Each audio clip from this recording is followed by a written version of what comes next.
নমস্কার বন্ধুরা, আমি অরিন্দম চলে আসলাম আজকে এই মুহূর্তে বিরাট একটা ডিএ আপডেট নিয়ে। ডিএ মামলা নাকি আরও পিছিয়ে দেওয়ার চক্রান্ত চলছে, এমনটাই দাবি করলেন মলয় মুখোপাধ্যায়। কার বিরুদ্ধে দাবি করলেন জানেন? সংগ্রামী যৌথ মঞ্চের আহ্বায়ক ভাস্কর ঘোষ, তার বিরুদ্ধে। কেন কেন এমনটা বলল? কেন ভাস্করবাবু ডিএ মামলাটা পিছিয়ে দিতে চলেছে এমনটা দাবি করলো? আপনাদের কি অবশ্যই আপনারা কমেন্ট করবেন। তার আগে ভিডিওটা দেখে নিন। মহার্ঘ ভাতা মামলা সুপ্রিম কোর্টে চলছে, বারে বারে পিছিয়ে যাচ্ছে এই মামলা। এইভাবে মামলা পিছিয়ে যাওয়ায় আশাহত হচ্ছেন এ রাজ্যের সরকারি কর্মচারীরা। তারই মধ্যে বিস্ফোরক দাবি করলেন পশ্চিমবঙ্গের রাজ্য সরকারি কর্মচারী সংগঠনের নেতা। ডিএ মামলায় যুক্ত হতে চেয়ে নতুন করে শীর্ষ আদালতে আবেদন করেছে সংগ্রামী যৌথ মঞ্চ, যদিও সেটার বিরোধিতা করেছেন confederation of state government employees. এমনকি ডিএ মামলা শুনানি পিছিয়ে দেওয়ার চক্রান্ত হচ্ছে কিনা সেটা নিয়েও প্রশ্ন তোলা হচ্ছে।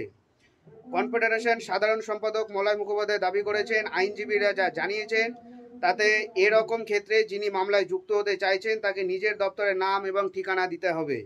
নিজের শিক্ষকতার পেশার কথা উল্লেখ করেনি, শুধুমাত্র লিখেছেন যে সংগ্রামী যৌথ মঞ্চের আহ্বায়ক হিসেবে কাজ করছেন। তার কথায় এত ভুল কেন তিনি করবেন? তাহলে কি মামলাটা দীর্ঘ থেকে দীর্ঘতর করার চক্রান্ত চলছে?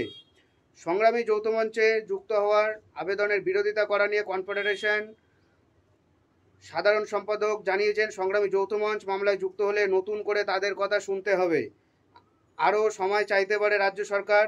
একটা মামলা যখন শেষ পর্যায়ে আছে তখন সেই পদক্ষেপটা আদতে রাজ্য সরকারি কর্মচারীদের জন্য হিতে বিপরীত হতে পারে।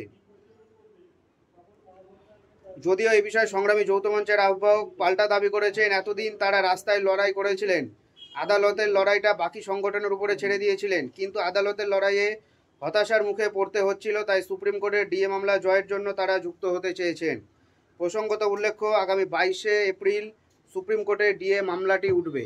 আশা করি আপনাদের কাছে কনসেপ্টটা ক্লিয়ার, কেন ভাস্করবাবুর বিরুদ্ধে মলয়বাবু এরকম মন্তব্যটা করলেন। কতটা যুক্তি কতটা অযুক্তি আপনারা কমেন্ট করবেন। ভিডিওটা ভালো লাগলে চ্যানেলটা সাবস্ক্রাইব করে আমাদের পাশে থাকবেন। দেখা হচ্ছে পরের ভিডিওতে। ভালো থাকবেন সবাই, নমস্কার, জয় হিন্দ, বন্দে মাতরম।